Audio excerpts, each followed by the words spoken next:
Hello, hôm nay mình đi đâu đi con? Hello, we did Nhìn đây. Boisé Jean Milo. Mình đi bạc này đi nè, bạc nature. Ok, let's go. Yeah. Đây, hai mẹ con hôm nay đi bạc, trời nắng rất là đẹp. Yeah. Chủ nhật nhưng mà hơi lạnh nhá. Thấy rất là đẹp. Yeah. Cậu. Rồi. Đây. Nó có nhiều chim lắm hả con ha? Yeah. Có nhiều loại chim khác nhau lắm nè. Mà mấy con chim đẹp không à? Nó có một loại nó màu vàng. Yes. Okay, mình go this way, right? Yeah. Lá rụng hết rồi, còn cây khô không à. Chuẩn bị cho mùa đông sắp tới rồi, lạnh rồi, sợ quá. Nhưng mà mùa đông cũng đẹp lắm, có tuyết. Chút nhớ đường ra không ta? Không có nhớ, but just đi ra. Okay. Just go back. Trong rừng bữa nay không thấy ai hết, chỉ có hai mẹ con đi thôi.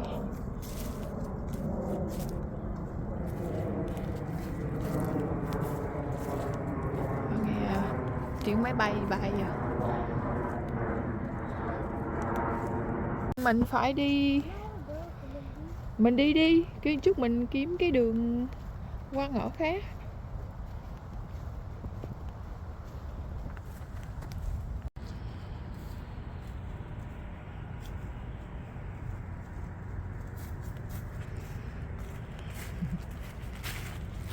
Nè, đẹp không?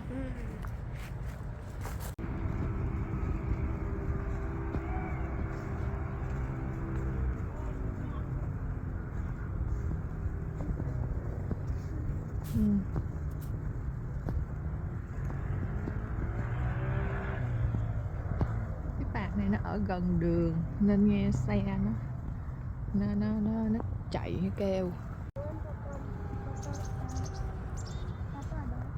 Thì ba đang chuẩn bị đi thôi.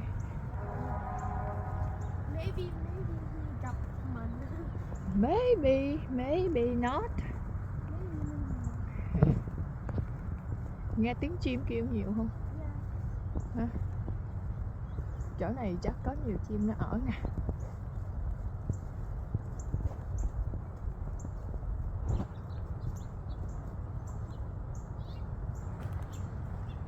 Nghe nó an lành quá.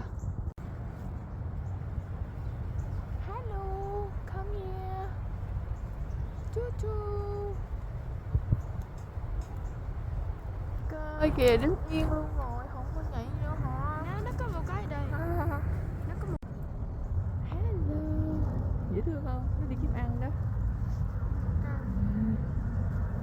Nó có tới mấy đứa lận đó. Ở trong kia nó cũng có một đứa nữa nè. Đây nè.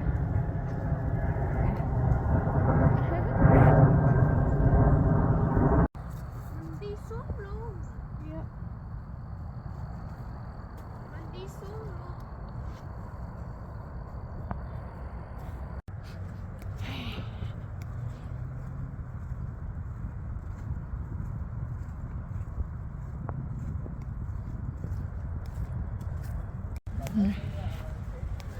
Có ba tới rồi, đi theo ba rồi. Bỏ rơi mơm rồi.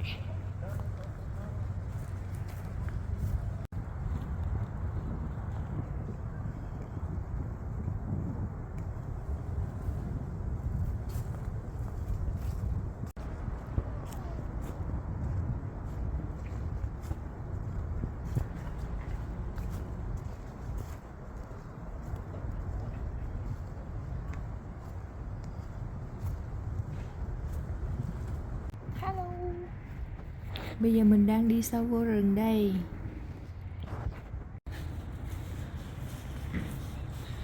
Ok, đã kiếm được cái chỗ mà mình muốn đi rồi.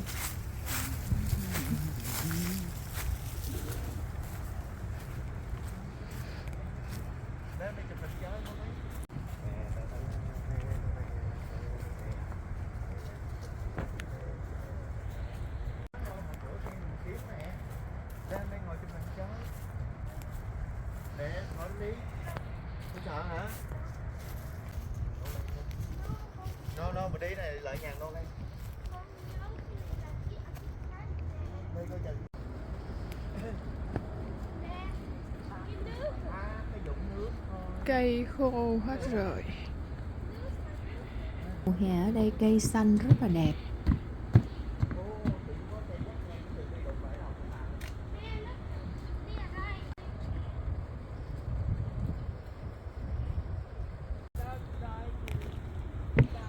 Mommy chụp tấm này giùm Mommy ơi. Ok, đợi chút. Làm cho coi nè, ba làm lại nè. Nè đúng rồi, nè, lúc. Tay ba khỏe. Thôi, với lại chưa đủ cao đó. Ủa? Cái độ cao, anh cần cái độ cao để anh chưa đủ anh cao, cái đó càng cao càng khó làm. ai nói. Cái phải có cao mới đẩy lên được. Ủa sao vậy? Can you?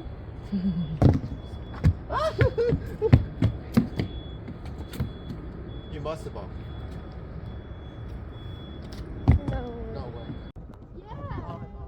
Có phái đoàn và sau lưng của tôi. Thôi bây giờ ba nói con nghe nè, bây giờ con nói, bây giờ con ôm cái cây này nó mỏng nè. Con nói con ôm được rồi, ôm leo lên đi. See? Hai của trường rất quên. Bom giờ đi có khách. Cái này mình đi đợi nhà mình đâu đây.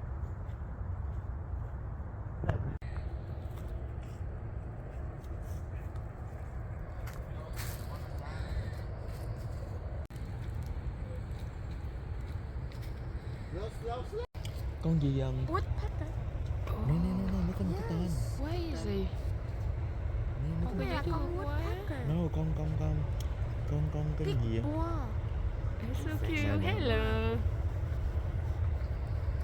Slow motion.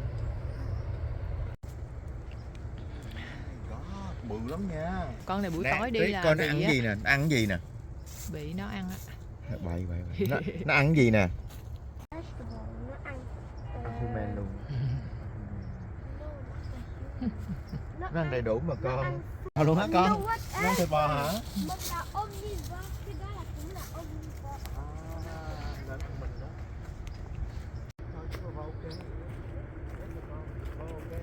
Ôi trời đẹp quá, mà mấy cái cây này nó khô không nhìn cũng rất là đẹp.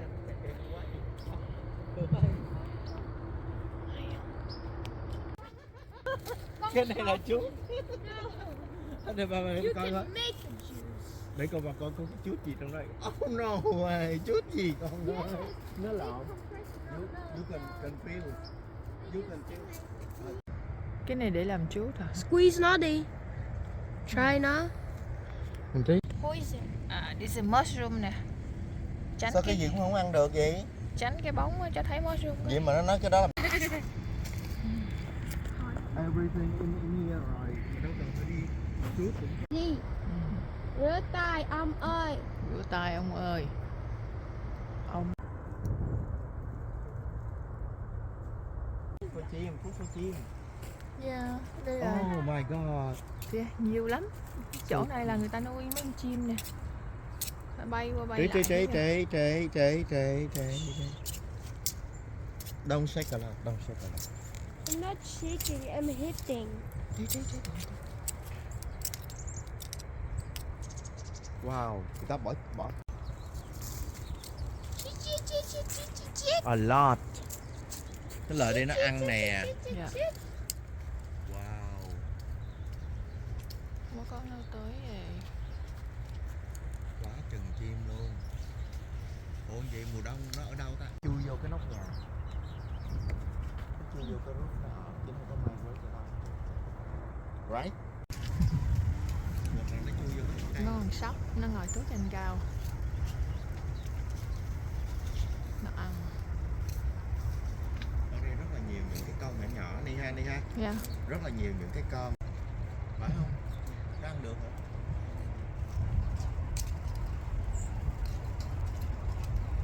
No, I don't think so. Người ta làm rất là thông minh đấy. Cái đó chỉ cho con chim ăn thôi. Con sóc nó đi lên cái chậu đó nó rớt ra ngoài. Right? Yeah. Thiệt không? Cái thằng này không có nói dốc rồi nha. No, con nói thiệt. Hay là con confused với cái gì? Ở đây vẫn còn một màu xanh.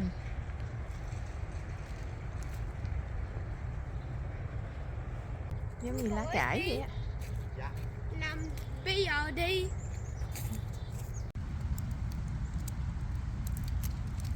Hoa dại trong rừng đây, đẹp chưa?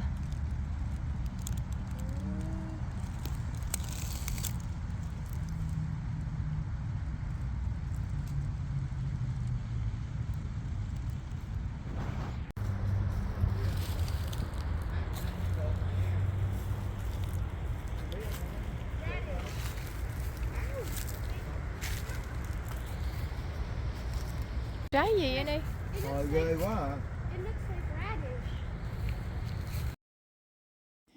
Cái trái gì nhìn rất là ngộ, có rất là nhiều gai luôn. Nó nhìn rất là đẹp.